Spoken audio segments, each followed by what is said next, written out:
नमस्कार साथियों, हिंदी भाषा यूट्यूब चैनल पर आपका स्वागत है। इस वीडियो में हम चर्चा करने वाले हैं हिंदी साहित्य का इतिहास। इसमें हमारे जो 4 काल हैं उनसे संबंधित प्रश्न रहेंगे। आदिकाल, मध्यकाल, आधुनिक काल, रेतिकाल, भक्ति काल, इनसे संबंधित प्रश्नों पर आज चर्चा होगी। ये प्रश्न सभी कम्पिटिटिव एग्जाम में हिंदी से संबंधित जितने भी हम एग्ज़ाम देते हैं कम्पिटिटिव हों उनमें ये प्रश्न आते हैं। तो आज की इस वीडियो का हमारा पहला प्रश्न है, हिंदी साहित्य के आरंभिक काल को आचार्य रामचंद्र शुक्ल ने क्या कहा है। हिंदी साहित्य के आरंभिक काल को आचार्य रामचंद्र शुक्ल ने क्या कहा है। 4 ऑप्शन आपके सामने हैं। अगर आपको इनका उत्तर आता है तो कमेंट में डालकर ज़रूर दीजिएगा। तो उन्होंने क्या कहा है, इसको वीर गाथा काल के नाम से इसको संबोधित किया है। वीर गाथा काल। वीर गाथा काल का कवि नहीं है। वीर गाथा काल का कवि नहीं है। तो जी जो नामदेव हैं वीर गाथा काल के कवि नहीं हैं, ये भक्ति काल के कवि हैं। वीर गाथा काल के सर्वश्रेष्ठ कवि माने जाते हैं। वीर गाथा काल के सर्वश्रेष्ठ कवि का नाम बताना है। तो इनमें सर्वश्रेष्ठ कवि कौन है? चंद्रबरदाई। पृथ्वीराज रासो के रचनाकार कौन है? आपका उत्तर बी है, तो बिल्कुल सही जवाब दिया है, चंद्रबरदाई। कबीरदास की भाषा थी। कबीरदास की भाषा बतानी है कौन सी थी। तो कबीरदास की भाषा हमारा ऑप्शन सी रहेगा, सदुकड़ी। एक ये पंक्तियाँ आ गई हैं, तो इन पंक्तियों के रचयिता का बताना है। पंक्तियाँ ध्यान से सुनिए। पंक्तियाँ हमारी हैं, कटकटान कपि कुंजर भारी, दुहु भुजदंड दम की महिमारी, डोलत धरने सभापद खसे, चले भाजी भय मारुत घर से। तो ये पंक्तियाँ निम्नलिखित कवियों में से किसकी हैं? तो ये पंक्तियाँ हैं तुलसीदास जी की। नेक्स्ट हमारा प्रश्न है, नयन जो देखा कमल सा निर्मल नीर शरीर, हंसत जो देखा हंस भादसन ज्योति नगनीर। ये पंक्तियाँ भी बतानी है, पेपर में इस तरह के प्रश्न आ जाते हैं। तो जी ये पंक्तियाँ हमारी हैं जायसी, ऑप्शन सी मलिक मोहम्मद जायसी। अगला प्रश्न हमारा है, शिवा बावनी के रचनाकार कौन है? शिवा बावनी बड़ी ही महत्वपूर्ण रचना है। इसके रचनाकार का नाम है भूषण। नर की और नल नीर की गति एक एक करे जोई, जे तो नीचो हे चले ते तो ऊंचो होई। ये पंक्तियाँ किसकी हैं? तो ये पंक्तियाँ हैं बिहारी लाल जी की। सखी वे मुझसे कहकर जाते, प्रस्तुत पंक्ति के रचयिता कौन हैं? तो इस पंक्ति के रचयिता हैं मैथिली शरण गुप्त। हिंदी कविता को छंदों की परिधि से मुक्त कराने वाले कवि कौन है? हिंदी कविता को छंदों की परिधि से मुक्त कराने वाले कवि का नाम क्या है? सूर्यकांत त्रिपाठी निराला। तितली किसकी रचना है? तितली के रचयिता कौन है?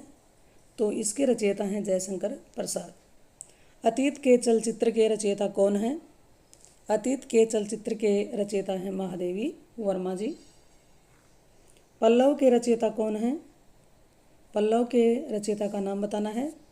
तो पल्लव के रचयिता हमारे हैं सुमित्रानंदन पंत। चिंतामणि के रचयिता कौन है? चिंतामणि के रचयिता हैं रामचंद्र शुक्ल। जन्मेजय का नाग्य किसकी कृति है? जन्मेजय का नाग्य कृति है जयशंकर प्रसाद जी की। हम दीवानों की क्या हस्ती है, आज यहाँ कल वहाँ चले, मस्ती का आलम साथ चला, हम धूल उड़ाते जहाँ चले। बड़ी ही महत्वपूर्ण पंक्तियाँ हैं। तो ये पंक्तियाँ किसकी हैं? तो ये पंक्तियाँ हमारी हैं भगवती चरण वर्मा की। निम्नलिखित में से सबसे पहले अपनी आत्मकथा हिंदी में किसने लिखी थी? बहुत ही इम्पोर्टेंट प्रश्न है। निम्नलिखित में से सबसे पहले अपनी आत्मकथा हिंदी में किसने लिखी? तो ये लिखी है राजेंद्र प्रसाद जी ने। अबला जीवन है तुम्हारी यही कहानी, आंचल में है दूध और आंखों में पानी। बड़ी ही महत्वपूर्ण जानी मानी पंक्ति है, प्रसिद्ध रह चुकी है। तो इसके बताना है इस पंक्तियों के रचयिता कौन है। तो जी ये पंक्ति हमारी है यशोधरा में से ली गई है। अगला है, हिमालय के आंगन में उसमें उसे प्रथम किरणों का दे उपहार, उषा ने हंस अभिवादन किया और पहनाया हीरे का हार। इन पंक्तियों के रचयिता का नाम बताना है। तो इन पंक्तियों के रचयिता हैं जयशंकर प्रसाद। आंचलिक रचनाएं किससे संबंधित होती हैं? बहुत ही महत्वपूर्ण प्रश्न है। आंचलिक रचनाएं किससे संबंधित होती हैं? तो ये होती है हमारी क्षेत्र विशेष से। निर्गुण भक्ति काव्य का प्रमुख कवि कौन है? निर्गुण भक्ति काव्य के प्रमुख कवि का नाम बताना है, तो उनका नाम क्या है? कबीरदास जी। श्रद्धा किस कृति की नायिका है? तो श्रद्धा हमारी कामायनी की नायिका है, और ये कामायनी जो है किसके द्वारा रचित है? जयशंकर प्रसाद द्वारा। तरुवर फल नहीं खाता है, सरोवर पियत न पान, इस पंक्ति के रचयिता कौन है? बहुत ही प्रसिद्ध पंक्ति है ये भी, तो इसके रचयिता हैं रहीम जी।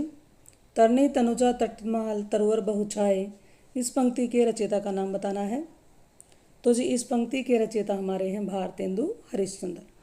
बुंदेले हर बोलों के मुँह हमने सुनी कहानी थी, खूब लड़ी मर्दानी वह तो झांसी वाली रानी थी, बड़ी ही इम्पोर्टेंट पंक्ति रह चुकी है। तो इस पंक्ति की रचयिता कौन है? ऑप्शन सी है सुभद्रा कुमारी चौहान। भूषण की कविता का प्रधान स्वर क्या है? भूषण की जो कविताएं हैं उनका प्रधान स्वर क्या है? उनका प्रधान स्वर है प्रशस्ति परक। अपभ्रंश में कृष्ण काव्य के प्रणेता हैं।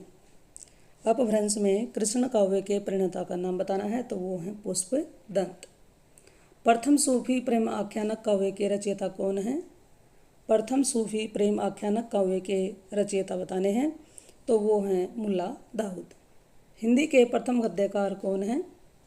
हिंदी के प्रथम गद्यकार का नाम क्या है? तो उनका नाम है लल्लूलाल। हिंदी के सर्वप्रथम प्रकाशित पत्र का नाम बताना है, तो हिंदी के सर्वप्रथम प्रकाशित पत्र का नाम हमारा है उद्दंड मार्तंड। छायावाद के प्रवर्तक कौन हैं? छायावाद के प्रवर्तक हैं जयशंकर प्रसाद। प्रगतिवाद उपयोगितावाद का दूसरा नाम है, यह कथन किसका है? यह कथन हमारा है नंद दुलारे वाजपेयी। प्रेमचंद के अधूरे उपन्यास का नाम क्या है? तो प्रेमचंद के अधूरे उपन्यास का नाम है मंगलसूत्र। रामधारी सिंह दिनकर को भारतीय ज्ञानपीठ पुरस्कार प्राप्त हुआ था, किस रचना पर प्राप्त हुआ था? तो उनको हुआ था जी उर्वशी पर। हिंदी साहित्य के इतिहास के सर्वप्रथम लेखक का नाम क्या है? हिंदी साहित्य के इतिहास के सर्वप्रथम लेखक का नाम क्या है? तो उनका नाम है जी गार्सद दासी, और उन्होंने फ्रेंच भाषा में हिंदी साहित्य सबसे पहले लिखा था। पद्मावत किसकी रचना है? पद्मावत के रचयिता का नाम है मलिक मोहम्मद जायसी। बेताल पच्चीसी के रचनाकार कौन हैं? तो बेताल पच्चीसी के जो रचनाकार हैं वो हैं सूरती मिश्र जी। सुहाग के नुपुर के रचयिता बताना है। सुहाग के नुपुर, इसके रचनाकार का नाम हमारा है अमृतलाल नागर। संस्कृति के 4 अध्याय बड़ी ही प्रसिद्ध रचना रह चुकी हैं, तो इसके रचयिता कौन है? इसके रचयिता रहेंगे हमारे रामधारी सिंह दिनकर। अशोक के फूल निबंध संग्रह है, इसके रचनाकार कौन है? तो जी अशोक के फूल निबंध के रचनाकार का नाम है डॉक्टर हजारी प्रसाद द्विवेदी। झरना कविता काव्य संग्रह के रचयिता बताना है। झरना कविता किसकी रचना है? तो ये जयशंकर प्रसाद की रचना है। भारत भारती काव्य के रचनाकार का नाम बताना है, तो जी उनका नाम रहेगा हमारा मैथिली शरण गुप्त। दोहा कोश के रचयिता कौन हैं? दोहा कोश के रचयिता हैं सरहपा। प्रेम सागर के रचनाकार का नाम बताना है। प्रेम सागर के रचनाकार हमारे हैं लल्लूलाल जी। पंचपरमेश्वर कहानी के लेखक कौन हैं? इसके लेखक हैं मुंशी प्रेमचंद। तोड़ती पत्थर कविता के कवि का क्या नाम है? तोड़ती पत्थर कविता के कवि का नाम है सूर्यकांत त्रिपाठी निराला। हार की जीत कहानी के लेखक कौन हैं? हार की जीत कहानी के लेखक का क्या नाम है? तो इनका नाम है जी सुदर्शन। इस तरह से इस वीडियो में हमने बड़े ही महत्वपूर्ण 50 प्रश्नों पर चर्चा की है, जो हिंदी साहित्य के जान कहे जाने वाले प्रश्न माने जा सकते हैं। तो ये जानकारी आपको अच्छी लगे तो वीडियो को ज़्यादा से ज़्यादा शेयर करें और लाइक करें, और चैनल पर आप पहली बार आए हैं तो इस चैनल को सब्सक्राइब कर लें। तो ये ज़रूर बताइएगा ये जो वीडियो है, ये प्रश्न है आपके कैसे लगे, और इसको शेयर करते रहें। फिर मिलते हैं एक और ऐसी ही वीडियो, नई जानकारी के साथ। इस चैनल पर आने के लिए आपका बहुत बहुत धन्यवाद।